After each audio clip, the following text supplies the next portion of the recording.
Funny Jumpluff need a Pepsi. What's up, guys? Rigid Rat here. Hey, I had a thought. What is the least common to most common type? I had a thought about this when I was playing through Pokemon BDSP, well, Brilliant Diamond to be exact, and I was thinking, if these certain two types are the two most common types, what's the third, and what's the fourth, and so on. And I kind of wanted to make a video about it, especially after I tried to look it up on YouTube, only to find that there wasn't really a video about this topic, at least from what I can find. So yeah, without further ado, let's get on to the top 18 most abundant types, whatever I'm going to call this video. First, we got Ice type, or rather, this is the least common type. Total of around like 50 types or so. I think it was 51. Yeah, there definitely isn't a lot of ice types. And to be fair, ice is also like the worst defensive type in Pokemon. So yeah, I get it. Yeah. I mean, at least they're a good counter to dragon types at the very least. Also, I put a picture of Ice-Cube here because I kind of like Ice-Cube.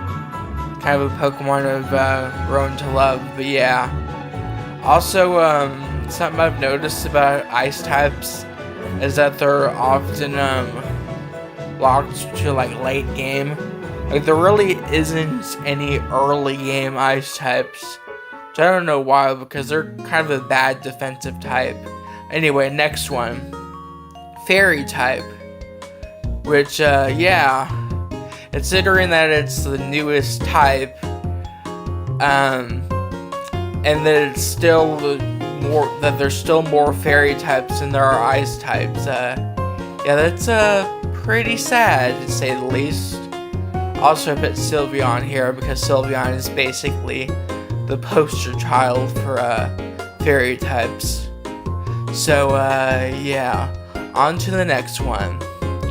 Next we have Ghost, which was yeah,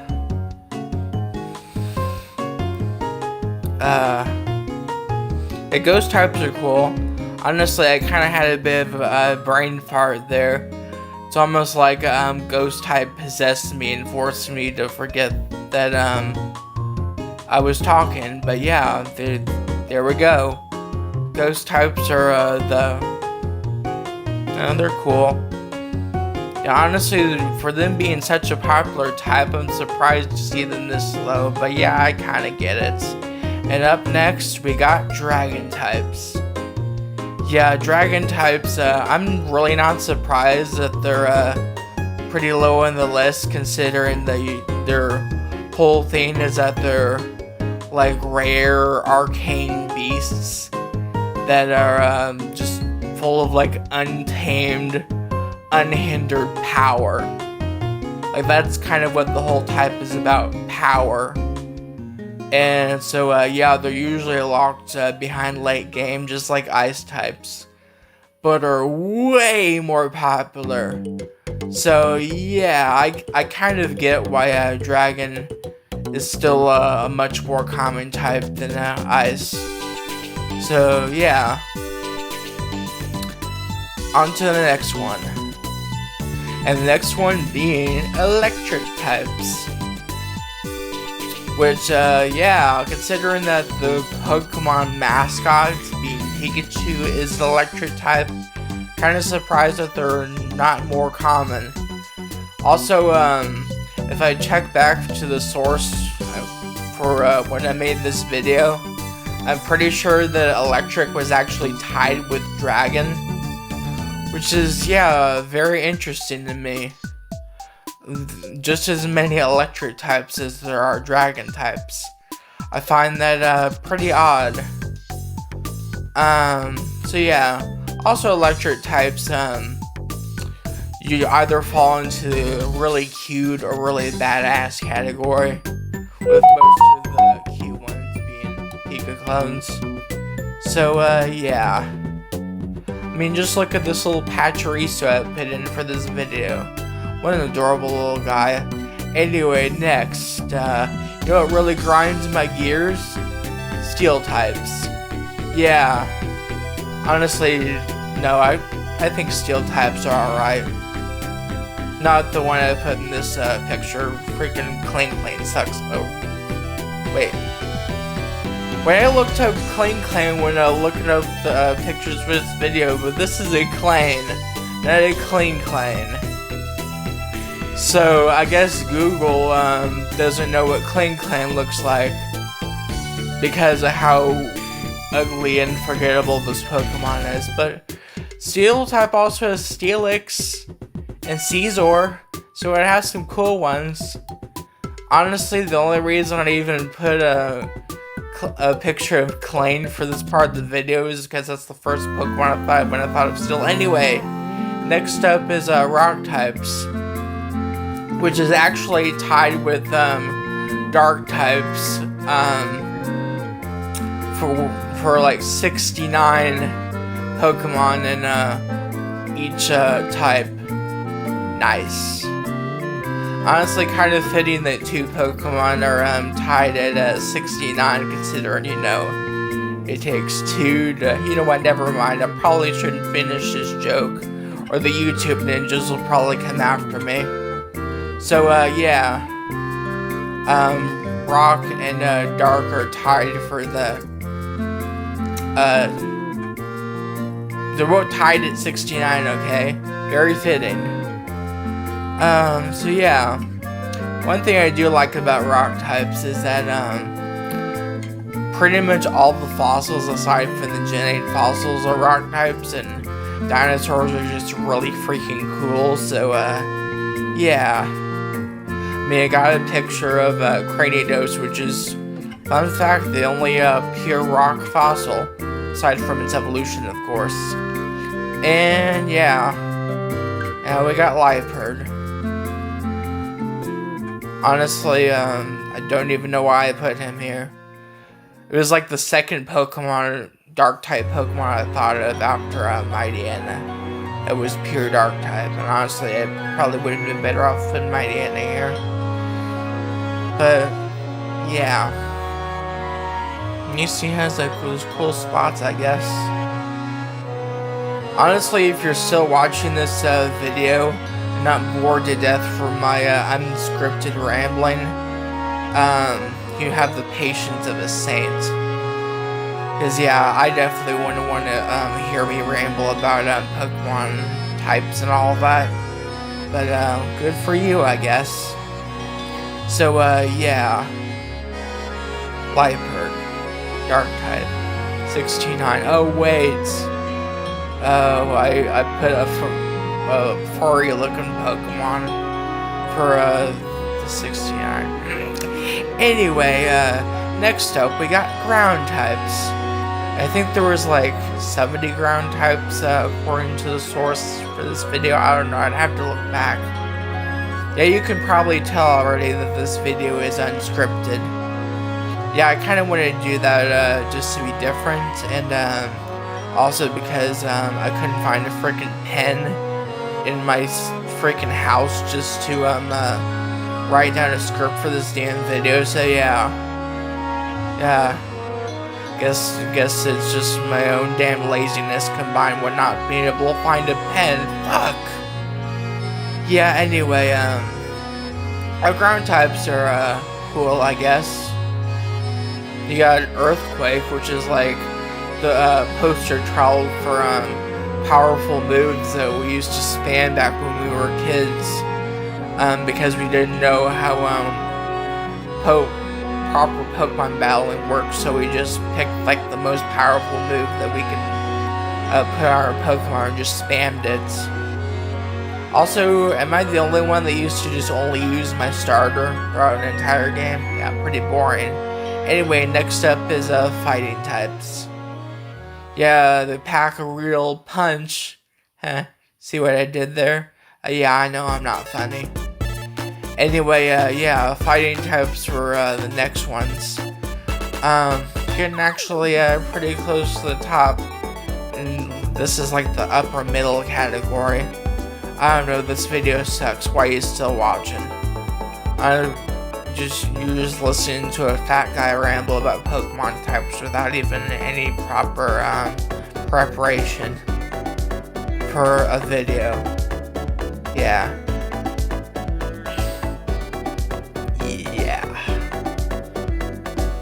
Emily is cool.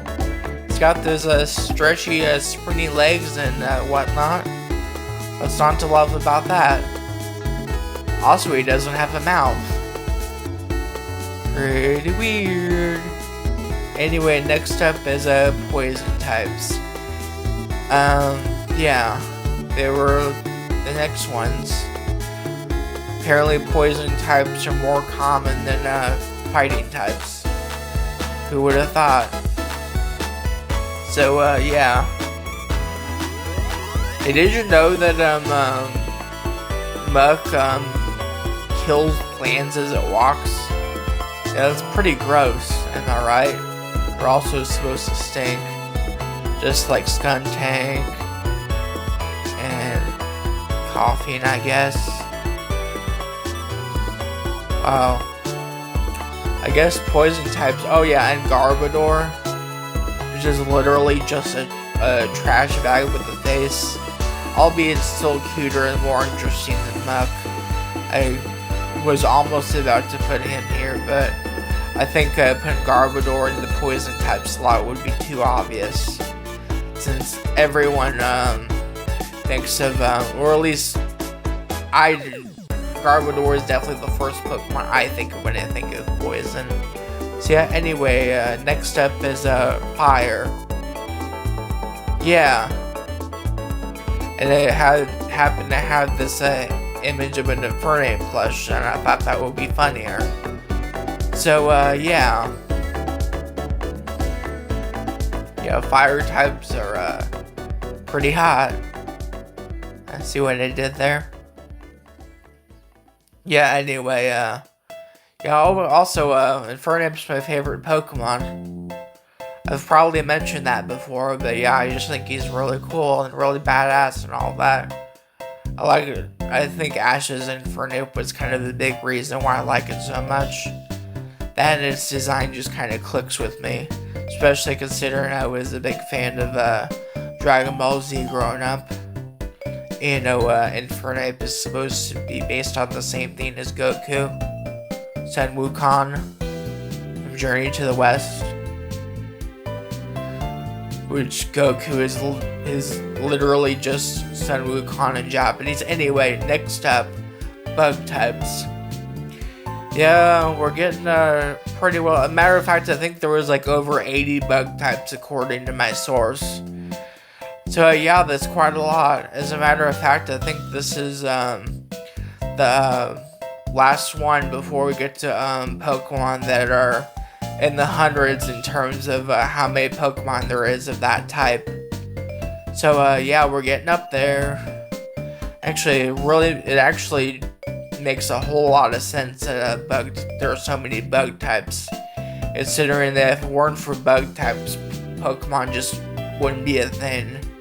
Since the origin of Pokemon as a franchise is that Satoshi Tajiri, the creator, really liked catching bugs. And Pokemon is basically just a mixture of that, and also his love for tokusatsu shows like Ultraman and whatnot. He just really liked kaijus. So yeah, it's just a combination of those two things. That's where Pokemon came from. Anyway, next up, psychic types. Yeah, considering how much love psychic types get from Game Freak and just Pokemon as a whole, it's really no shocker that there are so many psychic types. Hell, do you remember how absolutely busted psychic types were in Gen 1? Like, they had to, by the time Gold and Silver came out, they had to make 2 new types just to balance the game because they were so damn strong. I mean, yeah, that's also due to other things like the only ghost types in Gen 1 being the Gengar line, also being the poison type, therefore weak to psychic. Also, there's the fact that there were only like 3 or 4 bug type moves. Strongest one being Twin Needle, which was exclusive to Beedrill, so yeah, I'm not surprised. Anyway, next up is Flying types, which I actually kind of am surprised that there are as many of them as there are. I mean, even though every game has like an early route bird, so I guess it kind of makes sense. And birds are pretty stinking cool, so I'm really, I don't know, a lot of cool shit you can do with birds, I guess, considering birds are already pretty cool as they are. I say this as a picture of a Pidgeot, which is like one of the least interesting ones. So yeah, at least he has cool hair. Yeah. Or is that feathers? They're probably feathers. They're the bird. Why the hell would a bird have hair? Yeah. Then again, this is the same franchise that has Murkrow, which is a Pokemon that has a hat made out of feathers. Like, the Pokedex even calls it a hat. Like, what the fuck? Anyway, next up, for the third most abundant Pokemon type is grass, which doesn't really surprise me at all. I mean, go outside, there's grass everywhere.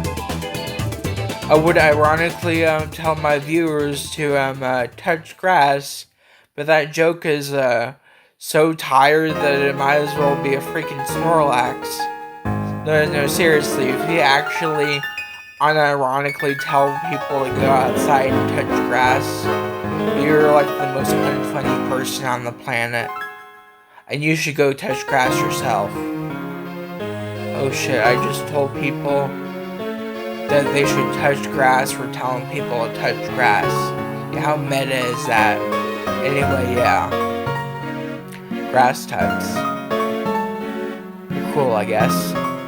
Anyway, second most abundant type, to absolutely nobody's surprise, is normal.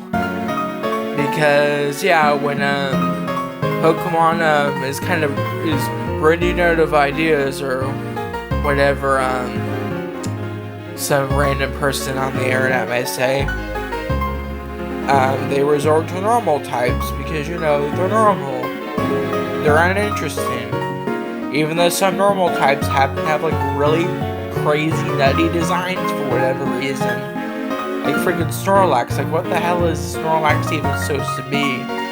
Like he's a, I guess he's a bear, but also just a fat guy? I think that's what they were going with. Yeah, also, in like recent generations, a lot of, really weird Pokemon just have normal type slapped on them, like Pyroar, for example. Anyway, did you know that in terms of Pokemon types and how many there are, there's no beating water? Yeah. You see what I did there because, you know, Vaporeon, that whole meme about people wanting to fuck it. Yeah. That's the thing.